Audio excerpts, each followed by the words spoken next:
17 दिसंबर 1944 Belgium के बर्फीले जंगलों में आधी रात के बाद भारी बर्फबारी ने आर्डेन्स की संकरी सड़कों को सफेद चादरों से ढक दिया है। एक अकेला सैन्य ट्रक तूफान के बीच से गुजर रहा है, जिसके ईंट न हर बर्फीले आंगन में जोर जोर से दौड़ रहे हैं। ड्राइवर अपनी उंगलियों के जोड़ों को कसकर स्टीयरिंग व्हील पकड़े हुए है, जिससे उसकी पकड़ पीली पड़ रही है। विंडशील्ड वाइपर तूफान की तीव्रता से जूझते हुए लय में धड़क रहे हैं। वह खो गया है, शायद दुश्मन की सीमा के पीछे फटे हुए, पसीने से तर और मैल से भरा। उसका नक्शा कोई मदद नहीं कर रहा है। सड़क के संकेत गायब या विकृत हैं। रेडियो संचार प्रतिबंधित है। उसके साथी उसके स्थान से अनजान है और वह खुद युद्ध क्षेत्र की वास्तविक सीमा के बारे में अनिश्चित है। फिर भी ट्रक के नीचे एक अमूल्य माल छिपा है।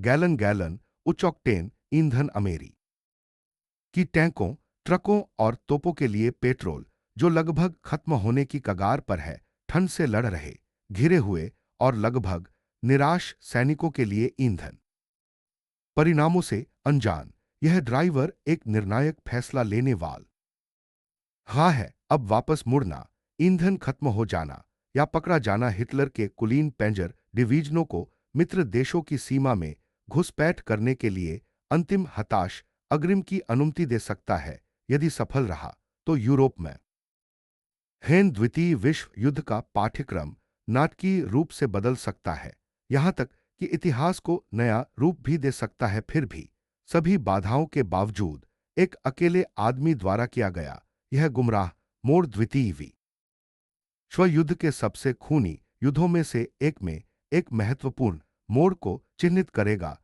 वह जो ले जा रहा है वह केवल इंजनों को फिर से चालू नहीं करेगा, यह आशा को पुनर्जीवित करेगा। यह एक साधारण आदमी की अनोखी कहानी है जो अनजाने में एक नायक बन गया। एक ड्राइवर जिसने गलत मोड़ लिया और एक महत्वपूर्ण क्षण में अपने इच्छित गंतव्य के लिए कुछ महत्वपूर्ण पहुंचा दिया। लड़ाई शुरू होती है। यह हिटलर का आखिरी पासा, इसकी सघनता और कठोर मौसम की स्थिति के कारण इसे बड़े पैमाने पर नजरअंदाज कर दिया गया, जिससे यह टैंकों और लंबे अभियानों के लिए अनुपयुक्त हो गया। एडोल्फ हिटलर ने इसी कारण से इस स्थान का चयन किया था। 16 दिसंबर 1944 को लगभग आधी रात को बर्फबारी के बीच 2,000 से ज्यादा जर्मन सैनिक जंगलों से होते हुए आगे बढ़े। 1,000 से ज्यादा टैंकों और बख्तरबंद वाहनों की मदद से उनका उद्देश्य मित्र देशों की हलंचा पंक्ति में सेंध लगाना, बेल्जियम के एंटवर्प बंदरगाह की ओर बढ़ना और अमेरिकी और ब्रिटिश सेनाओं को अलग अलग करना था। अगर वे सफल होते तो उन्हें पश्चिमी मोर्चे पर एक शांति संधि पर मजबूर होना पड़ता, जिससे युद्ध की दिशा भी बदल सकती थी। इस आक्रमण को बाद में बल्ज की लड़ाई के नाम से जाना गया। इस हमले को विशेष रूप से भयावह बनाने वाली बात केवल इसमें शामिल सैनिकों की विशाल संख्या नहीं थी, बल्कि इसकी गति थी। उनका लक्ष्य मित्र देशों के पुनर्गठन से पहले तेजी से कार्रवाई करना था। उनकी रणनीति गोपनीयता, आश्चर्य और ईंधन पर आधारित थी। उनकी बख्तरबंद टुकड़ियों में केवल कुछ दिनों का लिए ही तेज गति से आगे बढ़ने के लिए पर्याप्त गैसोलीन था। अगर वे बहुत धीमी गति से चलते या खत्म हो जाते तो वे फंस जाते, और वे इस जोखिम से वाकिफ थे। अमेरिकी मोर्चे पर बेचैनी पूरी लाइन में फैलने लगी है। पूरी रेजिमेंटें अचंभित थी। संचार माध्यम विफल हो गए। गांवों पर कब्जा कर लिया गया। पहले से ही संकरी और जमी हुई सड़कें भागते हुए नागरिकों और उन्मत्त आपूर्ति काफिलों से और भी जाम होगा। इस अफरा-तफरी के बीच एक और समस्या खड़ी हो गई। मित्र राष्ट्रों को स्वयं ईंधन की कमी का सामना करना पड़ा। कुछ हफ्ते पहले फ्रांस में उनकी तेजी से आगे बढ़ने की वजह से उनकी आपूर्ति लाइनों पर दबाव पड़ा था। ट्रक खराब हो गए थे, भंडारण सुविधाएं बिखरी हुई थीं और अपर्याप्त रूप से संरक्षित थीं। इसके अलावा ईंधन वितरण प्रणाली, जो हर टैंक और ट्रक के लिए जरूरी थी, ढहने के कगार पर थी। हर हेयरमैन टैंक, जीप और तोपखाने के पीछे एक जरूरत थी। पेट्रोल बहादुरी नहीं, मारक क्षमता नहीं, कमान भी नहीं, ईंधन। इसके बिना दुनिया की सबसे मजबूत सेना ठप हो सकती थी, जैसे ही जर्मन सेना मित्र राष्ट्रों के ईंधन डिपो पर हमला करने, उन्हें कब्जा करने या नष्ट करने पर केंद्रित हुई। दहशत गतिहीनता में बदल गई। कहानी उन घटनाओं से शुरू होती है जहां पूरी बटालियनें फंस गईं। उनके सैन्य यह वाहन पेट्रोल की कमी के कारण निष्क्रिय हो गए, क्योंकि ईंधन आपूर्ति के लिए ट्रक नहीं पहुंच पाए। यहीं से हमारी कहानी शुरू होती है। अग्रिम मोर्चे पर नहीं, बल्कि उनसे बहुत पीछे, एक ऐसे व्यक्ति का पीछा करते हुए जो कैनवास से ढके एक ट्रक को केवल ईंधन और आशावाद लेकर तूफानों, अनिश्चितताओं और खतरनाक रास्तों से गुजर रहा था, जिन पर दूसरे लोग चलने की हिम्मत नहीं करते। जैक मिलर, जिसे जैक के नाम से भी जाना जाता है, बच गया या मारा गया। वह अपने गंतव्य तक पहुंचा या हमेशा के लिए गायब हो गया। यह अमेरिकी सेना द्वारा लड़ी गई अब तक की सबसे बड़ी लड़ाई के भाग्य को निर्धारित करने में महत्वपूर्ण आनब भूमिका निभाई। एक ड्राइवर जिसे वहां कभी नहीं होना चाहिए था। जॉन मिलर या जैक अपने आप में कोई नायक नहीं था। वह उन हजारों लोगों में से एक था जिनका कर्तव्य कीचड़ भरी यूरोपीय सड़कों पर ईंधन, रसद और गोला बारूद पहुंचाना था। जैक 31 साल का था। पहले पेंसिल्वेनिया के एक पेट्रोल पंप पर काम कर चुका था, जहां वह इंजन की आवाजों से ज्यादा परिचित था जितना कि ज्यादातर लोग अपनी धड़कनों से। वह ट्रक के स्टार्ट होने पर उसकी अजीबोगरीब खांसी से पहचान लेता था कि उसे तेल की जरूरत है या उसका कार्बोरेटर खराब है। जब वह सेना में भर्ती हुआ तो इस क्षमता ने उसे मोटर ट्रांसपोर्ट कोर में जगह द हिलाई, जो मित्र देशों की अग्रिम पंक्ति का एक अनजाना लेकिन महत्वपूर्ण आधार था। दिसंबर 1944 तक जैक महीनों से लगभग लगातार गाड़ी चला रहा था। नॉर्मैंडी से सिगफ्राइड लाइन तक उसने क्षतिग्रस्त पुलों और उन गांवों से होकर ईंधन के बैरल पहुंचाए थे जो अब मौजूद नहीं थे। उसने जले हुए टैंक, क्षितिज पर धुएं के स्तंभ और अपने घर खो चुके नागरिकों के चेहरे देखे थे। फिर भी वह गाड़ी चलाता रहा। उसका कर्तव्य स्पष्ट था। ईंधन जीवन के बराबर था। अग्रिम पंक्ति तक पहुंचने वाली प्रत्येक बूंद एक और टैंक को चलने, एक और बंदूक को दागने और एक और जीवन को बचाने में सक्षम बनाती थी। परिणाम स्वरूप जब जैक को सर्द दिसंबर की सुबह टावोलोट के पास एक बख्तरबंद डिवीजन के लिए उच्च ऑक्टेन गैसोलीन से भरा पूरा सामान ले जाने का आदेश मिला, तो वह नहीं डगमगाया। उसने अपने टायरों का निरीक्षण किया। उसने अपनी विंडशील्ड को पोंछकर साफ किया। अपने स्कार्फ को गर्दन के चारों ओर 2 बार लपेटते हुए उसने कठोर आर्डेंस हवा का सामना करने के लिए खुद को तैयार किया।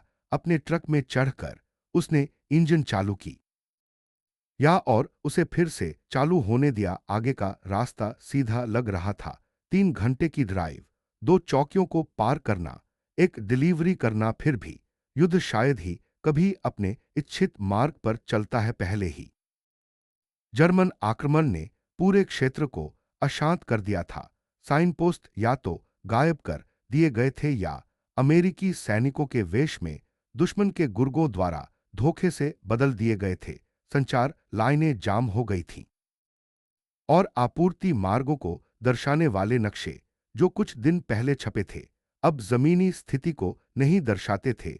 उसे पता भी नहीं था कि जिस शहर में वह जा रहा था उस पर हमला हो रहा है। फिर भी आदेशों का पालन तो करना ही होगा। उसने गियर लगाया, ट्रक धीरे धीरे आगे बढ़ा और जल्द ही जमी हुई सड़क पर टायरों की नीरस ध्वनि ने उसकी दुनिया को भर दिया। बर्फ उसकी विंडशील्ड पर प्रकाश की किरणों की तरह टकरा रही थी। वह हद दूसरे काफिलों के पास से गुजरा। कुछ आग की लपटों में घिरे हुए थे, अन्य वीरान थे। जंगल के शांत विस्तार में दूर से तोपों की गूंज लयबद्ध रूप से गूंज रही थी, धीमी और नीरस। हर कुछ मील पर वह अपनी दिशा सुनिश्चित करने के लिए रुकता था। हालांकि जाने पहचाने स्थल, टूटे हुए पेड़, जले हुए घर और गायब सड़क के संकेत जो उसे स्तावोलो तक ले जाने चाहिए थे, अब गायब थे, खालीपन की ओर इशारा कर रहे थे। फिर भी जैक डटा रहा, क्योंकि वहां लोग ईंधन के आने का इंतजार कर रहे थे। ऐसे लोग जिन्हें विश्वास था कि सहायता रास्ते में है। जब तक उसका ट्रक चलता रहा और उसकी नब्ज धड़कती रही, जैक मिलर उसे पहुंचाने के लिए दृढ़ था। उसे पता भी नहीं था कि एक भी गलत मोड़ उसे बाद में इतिहास के पन्नों में दर्ज करा देगा। गलत रास्ता शुरू में रास्ता जाना पहचाना लग रहा था। जैक ने बेल्जियम के इतने इलाके पार कर लिए थे कि वह कीचड़ भरे पिछले रास्ते को एक प्रमुख आपूर्ति मार्ग से अलग पहचान सकता था। हालांकि यह रास्ता डरावना लग रहा था। पेड़ खतरनाक रूप से पास थे, मोड़ बहुत ज्यादा थे और सबसे बुरी बात यह थी कि लगभग 20 मिनट तक उसे कोई और वाहन दिखाई नहीं दिया था। फिर भी वह डटा रहा। बर्फबारी तेज हो गई।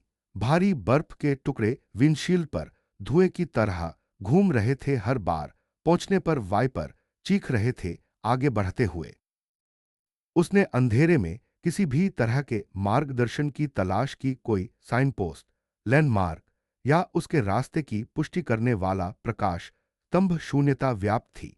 जंगल ने सब कुछ अपनी आगोश में ले लिया था। न घर, न सीमा। सीमा न होने का मतलब था खेत न होना। यह दर्शाता है कि वह मित्र देशों की प्रगति के मुख्य मार्ग से बहुत दूर भटक गया था। जैक ने ट्रक की गति धीमी कर दी। पहिए पर उसकी उंगलियां सफेद हो गईं। पीछे हटने का विचार टिमटिमा रहा था, लेकिन एक संदेह बना हुआ था। उसने ईंधन गेज पर नजर डाली, लगभग पूरा भरा हुआ, फिर भी तेजी से कम हो रहा था।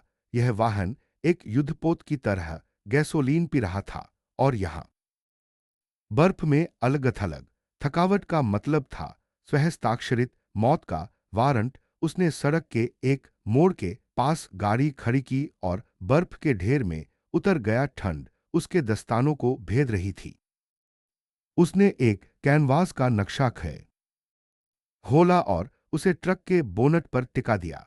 उसकी उंगलियां सड़कों, कस्बों, नदियों को दर्शाती काली रेखाओं पर चल रही थीं और वह उन्हें अपने आसपास के परिदृश्य से जोड़ने की कोशिश कर रहा था। हालांकि कठोर वास्तविकता ने उसे मानो गहरा धक्का पहुंचाया। जिस सड़क पर वह जा रहा था वह नक्शे से साफ तौर पर गायब थी। वहां खड़े होकर उसने अपने सामने बर्फ से ढके मैदान को देखा और एक भयावह भटकाव का एहसास उसके अंदर घर कर गया। वह रास्ता भटक गया था और यह परेशान करने वाला विचार उसे कचोट रहा था कि वह शायद दुश्मन के इलाके में भटक रहा है। जैक मुड़ा, पेड़ों की कतार को देखा, फिर ट्रक के पिछले हिस्से की ओर बढ़ा। दस्ताने पहने हाथ से उसने ईंधन टैंक के किनारे को छुआ। वह गर्म था, धड़क रहा था। उसके अंदर अनगिनत गैलन उच्च ऑक्टेन पेट्रोल था, एक मूल्यवान वस्तु जिसकी जर्मनों के पास कमी हो रही थी। अगर वह उसे खोज लेते, अगर कोई मामूली गश्ती दल संयोग से इस अकेले ट्रक पर पहुंच जाता, तो कैदियों की अदला बदली नहीं होती, वह एक नरक बन जाएगा। जैक ने एक पल के लिए अपनी आंखें बंद कर ली। बर्फ के टुकड़े उसकी लकों पर गिर रहे थे। उस सन्नाटे में उसका मन बेकाबू होकर दौड़ने लगा। क्या यह कोई धोखा देने वाला रास्ता था?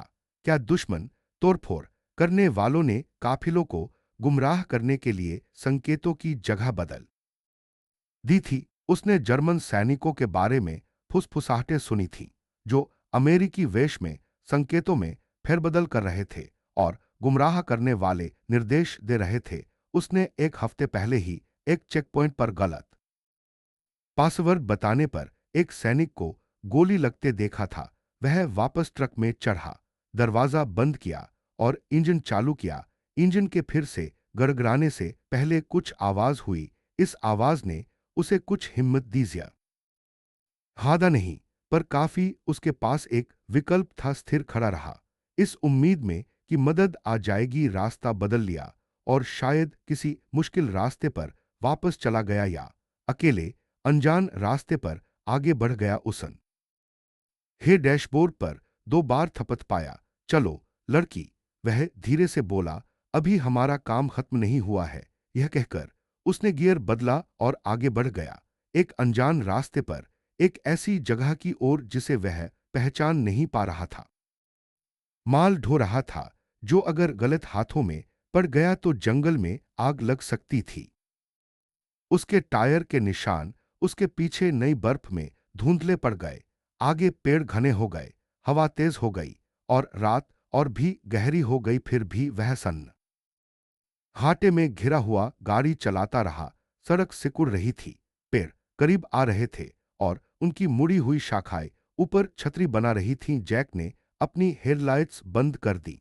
अब दृश्यता बेहद जरूरी थी। वह छूकर रास हलनता बना रहा था, एक हाथ स्टीयरिंग व्हील पर, दूसरे हाथ में लाल लेंस वाली धुंधली टॉर्च पकड़े हुए जो आगे बर्फ के भंवर को चीर रही थी। कोई आवाज नहीं, कोई आवाज नहीं, कोई चिड़ियों का गाना नहीं, कोई गोलियों की आवाज नहीं, यहां तक कि हवा का झोंका भी नहीं। इतना गहरा सन्नाटा कि सांस लेना तेज लग रहा था। एक ऐसा सन्नाटा जो अकेलेपन के बावजूद देखे जाने का एहसास पैदा कर रहा था। जैक का दिल उसकी छाती में धड़क रहा था। वह फिर आगे झुका, विंडशील्ड से बाहर देखता रहा, जगह से हटी आकृतियों को ढूंढता रहा। आगे गति की एक झलक, रोशनी की एक कौंध। उसने इंजन बंद कर दिया। सन्नाटा फिर से लहर की तरह टूट पड़ा। वह कैब के अंदर जमा रहा, ठंड से नहीं बल्कि सोच विचार से। दूर से विवरण पहचाने नहीं जा सकते थे, फिर भी स्पष्ट थे। किसी संभावित कैंप फायर या लालटेन की ओर इशारा कर रहे थे। संभवतः जर्मन सैनिक अपन हे हाथ ताप रहे थे या अमेरिकी खोया हुआ गश्ती दल। जैक ने ग्लव बॉक्स से अपनी कोल्ट पिस्तौल निकाली, जो उसने पहले कभी युद्ध में नहीं चलाई थी। वह इंतजार करता रहा, पहले 1 मिनट, फिर 2 मिनट। कुछ भी सुना ही नहीं दिया। रोशनी बंद हो गई और वह सुन्न उंगलियों से बंदूक पकड़े हुए इंतजार करता रह गया। दूर, शायद मीलों दूर, एक इंजन की धीमी भिनभिनाहट सुनाई दी। उसके बाद दूसरी टैंक इंजन, भारी और डीजल। हालांकि पहचानने के लिए बहुत दूर, उनकी आवाज बढ़ती जा रही थी। एक बार फिर सन्नाटा छा गया। जैक ने एक गहरी सांस छोड़ी। अगर वे टैंक जर्मन थे तो वे अंधेरे में लड़खड़ा रहे थे, जैसे वह खोज रहा था। क्षण भर के लिए स्तब्ध, फिर धीरे धीरे आगे बढ़ा। अभी तक हेडलाइट्स नहीं जली थीं। बर्फ थोड़ी कम हुई तो सड़क की एक झलक दिखाई दी। एक चौराहे पर, जहां सड़क 2 भागों में बंटी थी, वहां 3 पतले रास्ते निकले कर कोई निशान नहीं, कोई टायर के निशान नहीं, कोई मार्कर मौजूद नहीं थे। वह फिर रुका, टॉर्च निकाली और बाहर निकला। उसके जूतों के नीचे बर्फ हल्के से चरमरा रही थी। आसपास देखते हुए उसने एक पेड़ के तने पर कुछ देखा। पाले के नीचे हल्के रंग से बमुश्किल दिखाई दे रहा था एक स्टेंसिल, एक अमेरिकी सितारा। उसका दिल उम्मीद से भर गया। अपने चाकू से उसने इसकी पुष्टि की। सितारा धुंधला जरूर था, लेकिन असली था। हाँ, पुराना, लेकिन निश्चित रूप से अमेरिकी सबूत कि कोई इस रास्ते से गुजरा था, शायद हाल ही में या नहीं, लेकिन इसका महत्व था। उसने बीच का रास्ता चुना। ट्रक में वापस वह बीच का रास्ता ले गया। उसका दिल तेजी से धड़क रहा था, हाथ ठंडे और स्थिर थे। तभी उसे एक और गंध का एहसास हुआ, जले हुए तेल, धुएं की हल्की सी गंध। आगे कुछ हाल ही में यहां था, या शायद अब भी था। वह उस खुशबू का पीछा करता रहा। हर मील एक संघर्ष था, हर मोड़ एक बाधा या खतरा हो सकता था। हर मोड़ खालीपन से भरा था, फिर भी यह धोखा भी हो सकता था। उसे लावारिस गाड़ियां मिली, एक घूमती हुई पहियों वाली खाई में पलटी हुई, दूसरी गोलियों और बर्फ से ढकी कैब से छलनी, लेकिन कोई लाश नहीं। यही सबसे बुरा हिस्सा था। जैक गाड़ी चलाता रहा। धीरे धीरे पैर कम होते गए और घंटों जैसा लगने के बाद, लेकिन 30 मिनट से भी कम समय में उसने उसे देखा। कांटेदार तार, रेत के बोरे, एक उथली खाई जो आधी बर्फ में छिपी थी। उसने गति धीमी कर दी, तभी परछाई से एक आवाज आई, रुको पासवर। जैक के हाथ तुरंत उठ गए। उसकी सांस गले में अटक गई। उसने स्पष्ट और धीरे से जवाब दिया, फिलाडेल्फिया। एक पल बाद उसे आगे बढ़ने और अपनी पहचान बताने का निर्देश दिया गया। जैक सावधानी से आगे बढ़ा। उसके हाथ अभी भी ऊपर थे। खाई से एक चेहरा उभरा जिसने अमेरिकी हेलमेट पहना हो आ था और एक राइफल लहरा रहा था। राहत की लहर उसके अंदर लगभग भर गई। सिपाही ने उसे आगे बढ़ने का इशारा किया। तुम देर से आए हो, वह आदमी बड़बड़ाया। हम आपके काफिले को छोड़ने ही वाले थे। जैक ने अपना सिर हिलाया। मैं कोई काफिला नहीं, बल्कि मैं ही हूं। उसके शब्द खामोश हो गए। फिर सिपाही ने ट्रक के पिछले हिस्से में ईंधन के ड्रमों को गौर से देखा। क्या मुझे यही लग रहा है? जैक ने सिर हिलाकर स्वीकार कर किया। उच्च ऑक्टेन बख्तरबंद डिवीजन के लिए नियत में रास्ता भटक गया था। सिपाही ने धीमी सीटी बजाई। तुम्हें पता ही नहीं कि तुमने अभी क्या हासिल किया है। और आखिरकार जैक ने सांस छोड़ी। वह बेखबर था अभी नहीं, हालांकि उसके ट्रक का ईंधन अभी अभी आखिरी चौकी पर पहुंचा था और अभी भी उस सेक्टर में अपनी स्थिति बनाए हुए था। 1 घंटे के भीतर यह उन टैंकों को शक्ति प्रदान करने वाला था जो 2 दिनों से है बर्फ में स्थिर थे। यह वह डिलीवरी थी जिसने तराजू को झुका दिया। उन्होंने तेजी से काम किया। जैसे ही जैक का ट्रक अस्थायी अमेरिकी ठिकाने में पहुंचा, सैनिकों ने ईंधन के ड्रम उतारने शुरू कर दी। ए बर्फ से जमी उंगलियां ठंडे स्टील के हैंडल से चिपकी हुई थी। थकी हुई आंखों और बर्फ से जमे गालों वाले लोग बिना कुछ कहे काम कर रहे थे। सबको पता था कि क्या दांव पर लगा है। यह ट्रॉय स्पोंस से पहल है कि रेखा की सुरक्षा करने वाली अंतिम चौकी थी। सड़कों और पुलों का एक रणनीतिक रूप से महत्वपूर्ण चौराहा, जिसके नष्ट होने से जर्मन टैंकों को मित्र देशों की सीमा में और आगे बढ़ने में आसानी होती। पूर्णविराम 2 दिनों से इस इलाके पर खतरनाक तरीके से कब्जा जमाया गया था। टैंक मुख्यतः शेरमैन 36 घंटों से हिले नहीं थे। उनके संचालक बर्फ में उनके साथ सो रहे थे, नियंत्रण के बजाय राइफलों से लैस, या तो ईंद न या पीछे हटने के आदेश का इंतजार कर रहे थे। अब तक कोई भी आदेश नहीं आया था। जैक केबिन से नीचे उतरा। उसके पैर अकड़ गए थे। उसका चेहरा ठंड और तनाव से कांप रहा था। वह एक तरफ खड़ा रहा जब ईंधन की लाइनें हिछाई जा रही थीं, पंप लगाए जा रहे थे और लगभग 2 दिनों से निष्क्रिय इंजनों ने अपनी गर्जना फिर से शुरू कर दी थी। एक एक करके शेरमैन विमान फिर से गरजने लगे। उनके इंजनों की आवाज ने सन्नाटे को बिजली की गड़गड़ाहट की तरह तोड़ दिया। धुआं निकल रहा था। बुर्ज घूम रहे थे। मशीन गनर अपनी जगह पर तैनात थे। एक युवा लेफ्टिनेंट जैक के पास आया, कांपते हाथ से एक क्लिपबोर्ड पकड़े हुए। तुम यहां अकेले आए हो? उसने पूछा। जैक ने हां में सिर हिलाया।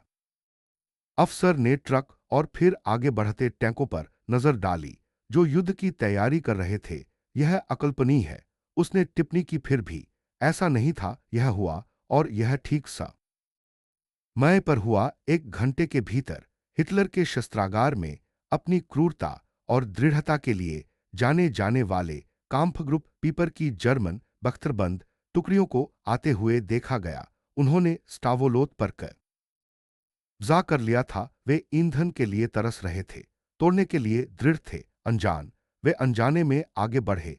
अमेरिकियों को अभी अभी ईंधन भरा गया था। शेरमैन विमान पेड़ों की कतार से निकले। इंजन गर्जना कर रहा थे। उनके नीचे बर्फ को कुचलते हुए टायर चल रहे थे।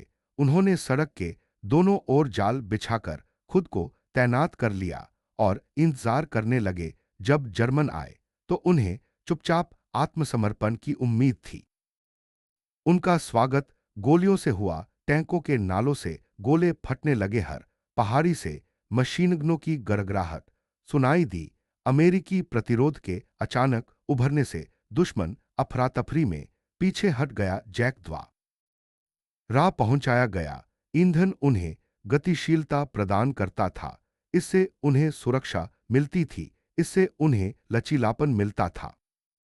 जर्मनों को उनकी सबसे जरूरी जरूरत अपने लिए ईंधन से वंचित कर दिया गया।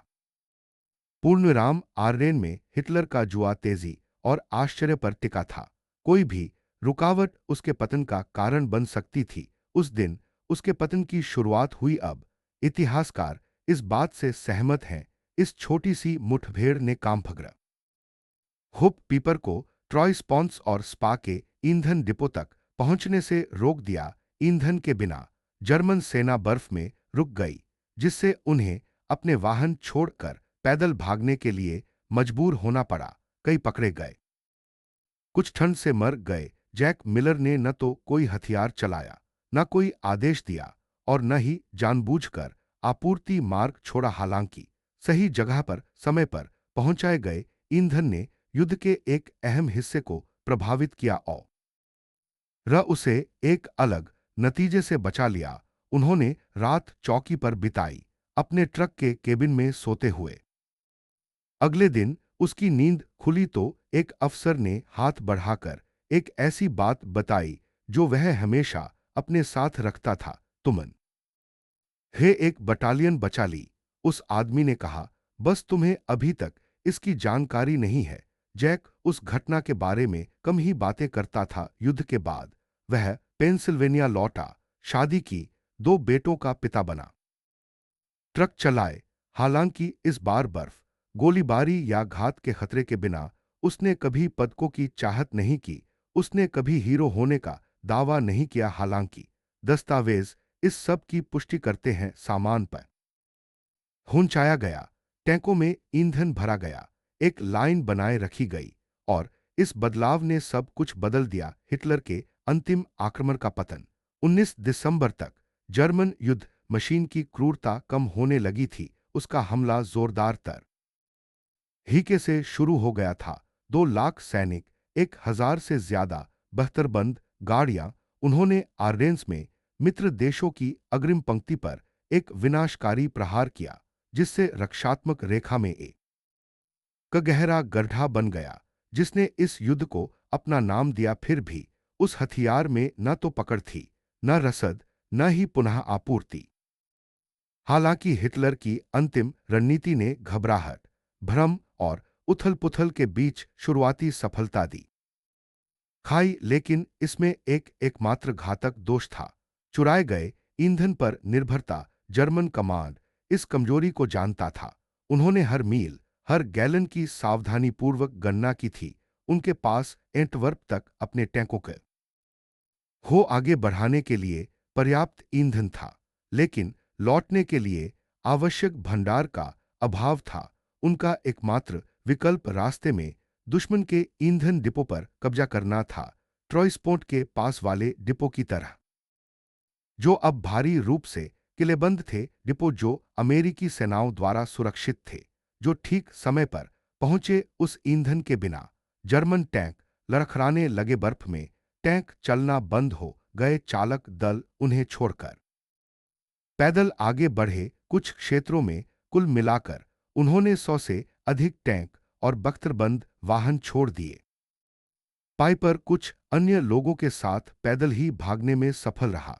बाकी या तो पकड़े गए, मारे गए या तितरबी तर हो गए। मित्र देशों की सेनाओं को अलग करने की महत्वाकांक्षा कुचल दी गई। साथ ही पूरे मोर्चे पर अमेरिकी प्रतिरोध कड़ा होता गया। ईंधन पहुंचा, तोपखाने ने अपनी आवाज वापस पा ली, टैंक अपनी स्थिति में वापस आ गए और बास्तोगना जैसे कस्बों में पैराट्रूपर्स, जो शुरू में अलग-थलग थे, तब तक डटे रहे जब तक कि अतिरिक्त सैनिक घुसपैठ नहीं कर गए। हालांकि संघर्ष जनवरी तक जारी रहा, लेकिन स्थिति पहल है ही बदल चुकी थी। जर्मन सेना अब पश्चिम में कोई बड़ा आक्रमण नहीं करेगी। आर्डेन्स के जंगल की बर्फीली शांति में हिटलर के शासन की आखिरी उम्मीद उसके टैंकों के साथ ही खत्म हो गई। इसका एक कारण, एक महत्वपूर्ण लेकिन निर्विवाद कारक, ईंधन से भरा एक अकेला ट्रक था जो अपने गंतव्य तक